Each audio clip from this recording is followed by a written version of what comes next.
ఏదైతే ఉందో GO number 571 ప్రకారంగా ఈ యొక్క అంశాన్ని స్థానిక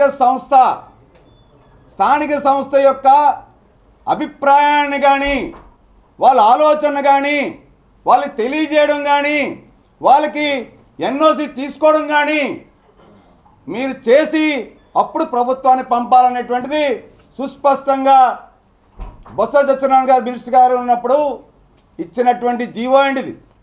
దీంట్లో ఇంకోటి కూడా ఉంది, ban on alienation of certain government lands.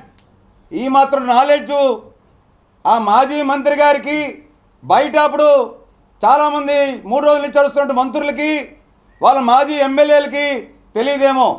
All the vacant government lands situated within 2 kilometers from the peripheral areas of mandal headquarters shall be got entered into the prohibitive order book and alienation of such government lands banned except in the case of house sites. The land could be utilized by the prior permission of the concerned district collector అని.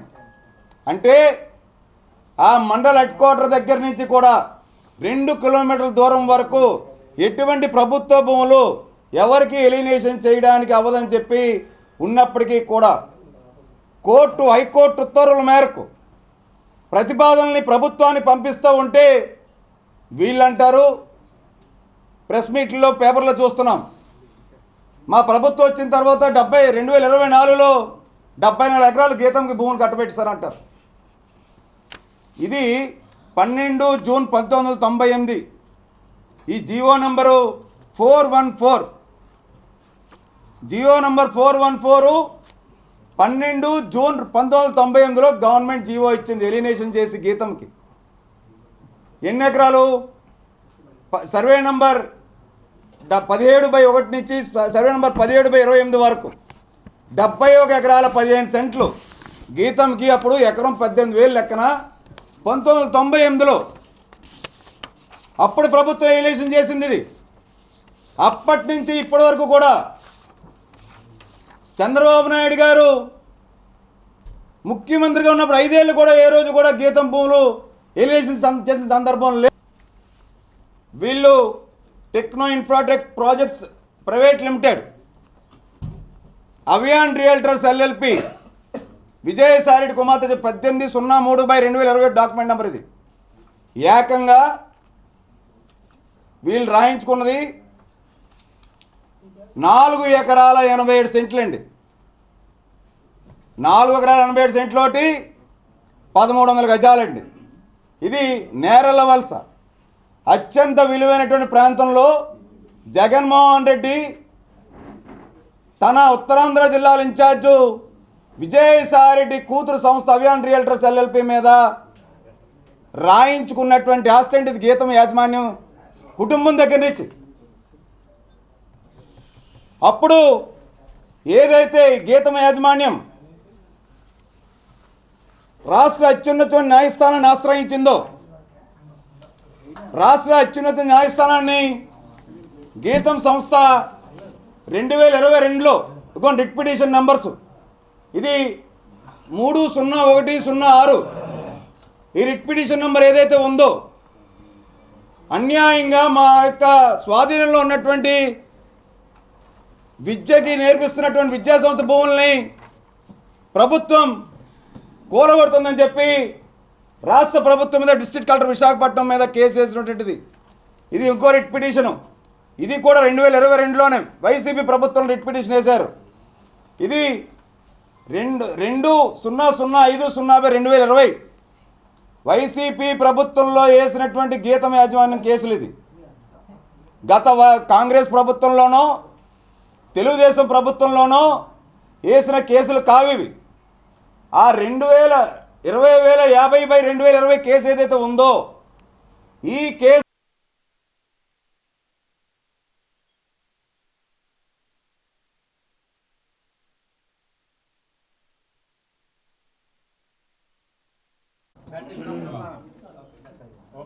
అన్నా okay. ఈరోజు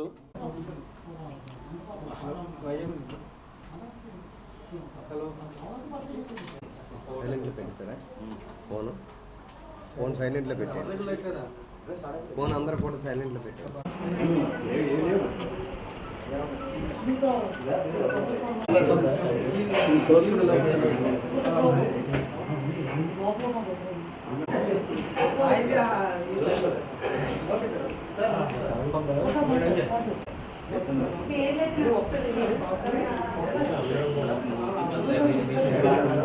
ఈరోజు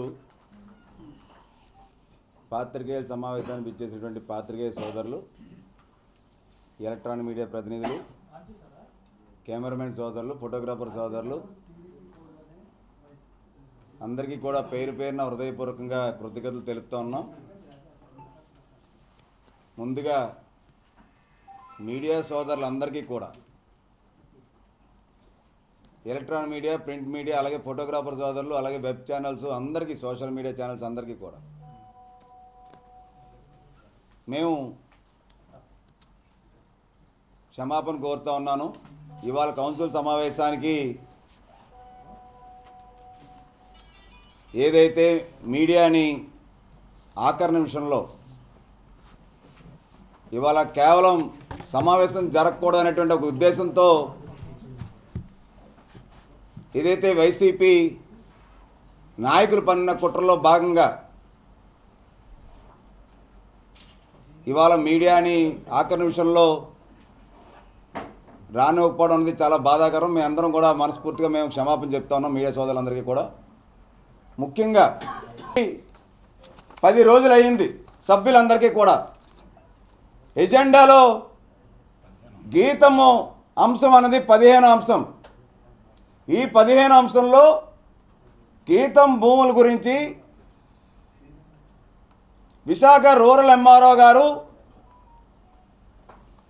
GVMC zonal commissioner, zone 2 commissioner గారికి ఇలాగా ఈ యొక్క భూమి alienation చేయాలని, ఎలినేషన్ చేసేటప్పుడు ఈ ప్రక్రియ స్థానిక సంస్థల్లో ప్రతిపాదించి పెట్టాలని కేవలం సమాచారం కొరకే ఈ 15 అంశంలో చాలా క్లియర్గా ఉంది. కావున పై వివరాలను పరిశీలించి ఎండాడ గ్రామం, రుషికొండ గ్రామంలో సర్వే నంబర్లు సోయింట్స్ 54.79 ఎకరాలు ప్రభుత్వ భూమిని గీతం విశ్వవిద్యాలయం విశాఖపట్నం వారికి కేటాయించుటకు తహసీల్దార్ వారు కోరిన ఎలినేషన్ ప్రతిపాదనలను కౌన్సిల్ వారికి ఎరుక నిమిత్తం సమర్పించడమైనది. ఎరుక నిమిత్తం అంటే కేవలం సభ్యులకి సమాచారం తెలియజేయడం గురించి. ఈ యొక్క గీతం అంశం పెట్టేటువంటి విధానం ఎజెండాలో ఏవైతే ఉన్నాయో దాంట్లో పూర్తిగా అంశాలని, వాస్తవాలని పొందుపరచలేదని చెప్పి కూడా మేము అధికారులను ఎజెండా ఇచ్చిన వెంటనే మేము అందరం కోరడం జరిగింది. అధికారులు తప్పుద్రోవ పట్టించారు. అధికారులు తప్పుద్రోవ పట్టించారని చెప్పి దాని గురించి వివరంగా డిసెంట్ కూడా రాయడం జరిగింది. ఒకటి ఏంటంటే 54 ఎకరాల భూమిని తహసీల్దార్ గారు జిల్లా కలెక్టర్ గారికి పంపించాలి. జిల్లా కలెక్టర్ గారు జీవీఎంసీ కమిషనర్ గారు పంపించాలి. జీవీఎంసీ కమిషనర్ గారు టౌన్ సర్వే రికార్డ్సు, లీగాలిటీలు ఏమున్నాయో అవన్నీ కూడా పూర్తి స్థాయిలో దేనికోసం ఈ అంశాన్ని సమాచారం కోసం సభ్యులు పెడుతున్నామో తెలియజేయాలి. ఏ కేసులు పెండింగ్ ఉన్నాయి, ఈ అంశాన్ని ఇప్పుడు ఎందుకు ఏ సందర్భంలో పెట్టాల్సి వచ్చింది అనేటువంటి అంశాన్ని ఈ యొక్క ఎజెండాలో పెట్టాలి. వాస్తవాల్ని పూర్తి స్థాయిలో పెట్టకుండా, వైసీపీ నేతలు వాస్తవాలు తెలుసుకోకుండా వాళ్ళు నానాయాగి చేస్తూ ఉన్నారు. గీతం భూములు 4 దశాబ్దాలు పైగా గీతం విశ్వవిద్యాలయం నడుస్తూ ఉంది. గత వైసీపీ ప్రభుత్వంలో మీ అందరికీ తెలుసు, రాష్ట్రంలో ముఖ్యంగా విశాఖ నగరంలో విధ్వంస పాలన మనం చూసాం. అక్టోబర్ 2020లో గీతం ఇన్స్టిట్యూట్ ఆఫ్ సైన్సెస్ మీద అర్ధరాత్రి తెల్లవారుజామున 1 గంటనిచ్చి కూడా కొన్ని వందల మంది పోలీస్ బందోబస్తును పెట్టి వైసీపీ ప్రభుత్వం